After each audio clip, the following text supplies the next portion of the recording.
ام المومنین عائشہ صدیقہ رضی اللہ تعالیٰ عنہ سے روایت ہے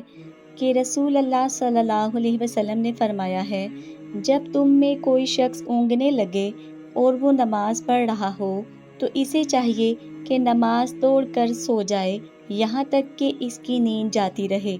اس لیے کہ جب تم میں سے کوئی نیند کی حالت میں نماز پڑھے گا تو وہ کچھ نہیں جانتا، شاید استغفار کرتا ہو اور وہ انجانے میں اپنے نفس کو بددعا دے ڈالے۔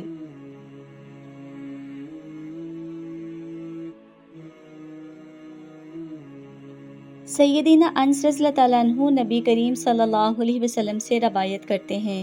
کہ آپ صلی اللہ علیہ وسلم نے فرمایا، جب تم میں سے کوئی شخص نماز کے دوران اونگنے لگے تو اسے چاہیے کہ سو جائے یہاں تک کہ اس کی نیند جاتی رہے اور سمجھنے لگے کہ کیا پڑھ رہا ہے۔ سبحان اللہ، اس حدیث سے معلوم ہوتا ہے کہ اسلام ایک فطری اور آسان دین ہے۔ اللہ تعالیٰ کو ہماری صرف ظاہری عبادات نہیں بلکہ دل کی حاضری اور توجہ درکار ہوتی ہے۔ جب انسان شدید نیند میں ہوتا ہے تو اس کے الفاظ پر اس کا قابو نہیں رہتا، لہٰذا اگر آپ کو فرض نماز کے بعد خصوصاً نفل، تہجد یا تراویح میں اتنی شدید نیند آ رہی ہو کہ حواس قائم نہ رہیں تو پہلے تھوڑا آرام کر لیں، اپنی نیند پوری کریں اور پھر تازہ دم ہو کر خشوع و خضوع کے ساتھ اللہ کے حضور حاضر ہوں۔